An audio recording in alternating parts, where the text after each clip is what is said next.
It's hard for me to imagine a better introduction to the PlayStation 5 than Demon's Souls. Or a more unlikely one. Bluepoint's remake of a once cult classic feels like a gift. Tracing back the history of Demon's Souls and thinking about the way From Software has snowballed over the past decade, it's wild to think that a firing on all cylinders remake from Bluepoint was greenlit and given the resources it needed to succeed as an early defining game for a new PlayStation console. There are plenty of other worthy things calling my name.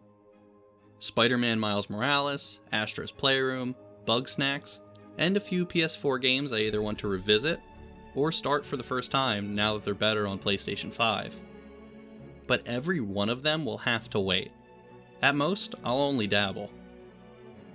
I'm calling it now.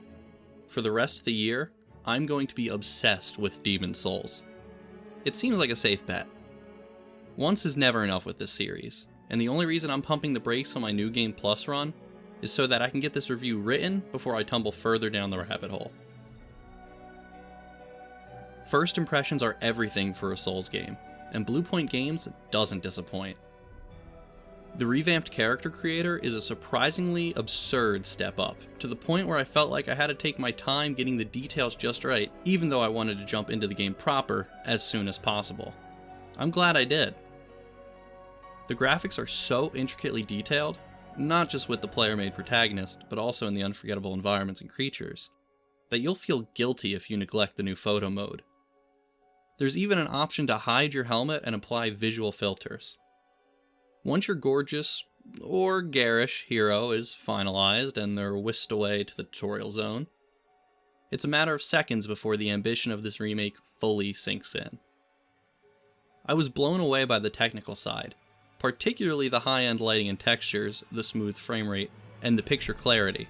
That said, I expected as much. I've seen the trailers. What surprised me most was how much the remake's impactful audio and thoughtful use of the DualSense could heighten the whole experience.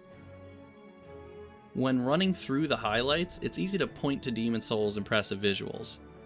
They're stop and literally stare gorgeous at times. But I also can't say enough good things about the masterful audio design. If you aren't already in the habit of wearing headphones, I'd make an exception for this one. Swords smashing against shields, distant screams echoing through dark corridors, dragonfire screeching overhead, magical spells bursting into existence, it all sounds so harrowing. Between the twisted fantasy worlds, the painstaking work Bluepoint put into bringing them to the next-gen standards, and the controller's haptic feedback that makes every hit feel significant, Demon's Souls is one of the most immersive games I've played.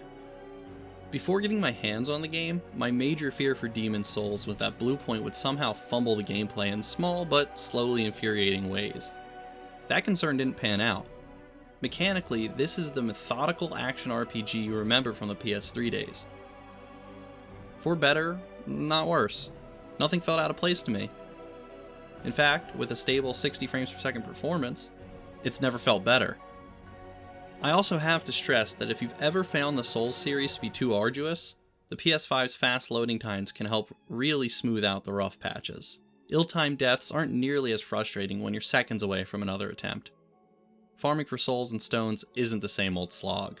There's also the matter of having a functional online component with a lively community of helpful and hostile players.